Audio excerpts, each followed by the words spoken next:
পুজোর লেখালেখি নিয়ে কি আর বলি, একই রকম ব্যাপার। সেটা হচ্ছে যে আমি তো আর উপন্যাস লিখি না, গল্প লিখি না।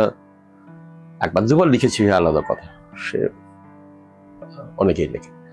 তো সেই অর্থে পুজোর সময় কোনো প্রবন্ধও লেখা হয় না, লিখি কবিতা। তাও লিটল ম্যাগাজিন সবকিছু নিয়ে, বড় কাগজ নিয়ে, বড় কাগজ মানে দেশ, আনন্দবাজার পত্রিকা ধরে প্রায় 20-25টা কবিতা আমি লিখি এই সময়। কিন্তু এই সময় বা এর আগে, পুজোর আগে কয়েক মাস ধরে যে লেখাগুলো লিখি সেগুলোর সংখ্যা প্রায় 50-60টা তো হবেই, কিন্তু সেগুলো ছাপতে দিই আমি হয়তো 20টা। আর এই 20টা থেকে হয়তো আরো বেঁচে হয়তো 10টা হয়তো বইতে রাখবো। তো পুজোর লেখার একটা সুবিধা হচ্ছে, পুজোর লেখার সময় লেখাগুলো যখন আবার ছাপা হয়ে কাছে আসে, তখন পড়তে পড়তে একটা বইমেলাতে কি বই হবে, কি রকম বই হবে তার একটা ধারণা তৈরি হয়। তখন বইমেলাতে কি বইটা বেরোবে সেটার একটা পরিকল্পনা এই পুজোর লেখাগুলো যখন ফেরত আসে মানে পত্রিকায় ছাপা হয়ে যখন আমার কাছে ফিরে আসে, তখন ওটা দেখতে দেখতে এই অনুভূতি হয়। তবে পুজোর লেখার সময় আমার একটা জিনিস যেটা আমাকে খুব আকৃষ্ট করে, এই সময় অনেক তরুণ লেখক যারা উপন্যাস লেখে, গল্প লেখে, প্রবন্ধ লেখেন, তাদের লেখা পড়ার এক জায়গায় পাওয়ার ফলে তাদের লেখা পড়ার একটা অন্যরকম আনন্দ তৈরি হয়। এখন তো পুরনো লেখক বলতে সেরকম বেশি নেই, হাতে গোনা কয়েকজন। একটা সময় ছিল যখন 50 দশকের কবি লেখকরা পুজোর সংখ্যাগুলো প্রায় ভরিয়ে রাখতেন। তখন অনেক লেখক, অনেক নামকরা লেখক, অনেক বিখ্যাত লেখকের পাশাপাশি অনেক অফবিট লেখক, তারাও বিখ্যাত এবং তাদের লেখা নিয়ে প্রচুর আলোচনা হতো। এই জায়গাটা এখন পুজোর সংখ্যায় তো আর পাই না। এখন নতুন সময়, নতুন যুগ, নতুন ছেলেমেয়েরা এসে গেছে।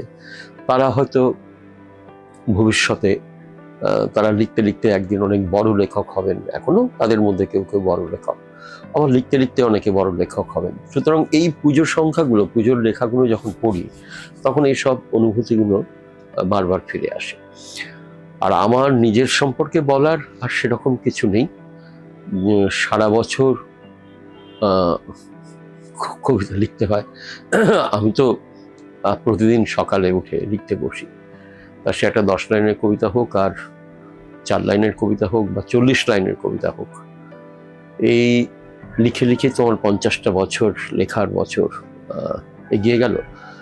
তো পুজোর সময় তো লিখতেই হয়। অনেক লিটল ম্যাগাজিন, এখন তো লিটল ম্যাগাজিন বলতে আমি এখন একটা জিনিস পরিবর্তন আমি এই পুজোতেও দেখছি, আগের বারও দেখেছি। একটা লিটল ম্যাগাজিন এবং বড় কাগজের মাঝামাঝি একরকম আধা বাণিজ্যিক কাগজ তৈরি হয়েছে। এটার ইঙ্গিত তো আমরা প্রায় গত 10 বছর ধরেই পাচ্ছিলাম। পুরোপুরি বাণিজ্যিক নয়, আবার পুরোপুরি লিটল ম্যাগাজিন নয়, আবার কিছুটা দুটোই মিলেমিশে একটা জায়গা তৈরি হয়েছে। সেরকম কাগজের সংখ্যাও কিন্তু এখন অনেক। প্রায় এরকম কাগজগুলোতে আমি লিখেছি প্রায় 10-15টা তো হবেই। তো সুতরাং সেই দিক থেকে আমি বলবো যে এখন অনেকটা মিশে যাচ্ছে। কিন্তু এই সব ছাপিয়ে যেটা উঠে আসে সেটা হচ্ছে বাঙালির পুজোর সাহিত্য। এটা বাঙালির জীবনের একটা বিরাট ঘটনা। সাহিত্য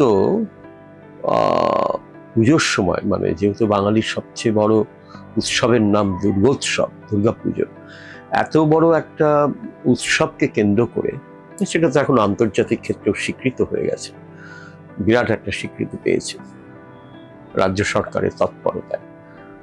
যেটা আগে ছিল সেটা এখন আমরা পেয়েছি, একটা আন্তর্জাতিক স্তরে তার একটা সুনাম হয়েছে। তো এই উৎসবকে কেন্দ্র করে এত সাহিত্য চর্চা, মানে এত সাহিত্য পত্রিকা, এত পাঠক বাংলা ভাষার, এটা একটা বিস্ময়কর ঘটনা। এটা অন্য আর কোথাও হয় না, ভারতবর্ষে আর কোথাও হয় না। বাংলাদেশে ঈদের সময় হয়, কিন্তু এইরকম ভাবে না। হয়, বেশ কিছু কাগজ বেরোয় ঈদের সময়, আমি লিখেওছি, কিন্তু এখন বাংলাদেশের কথা না বলাই ভালো।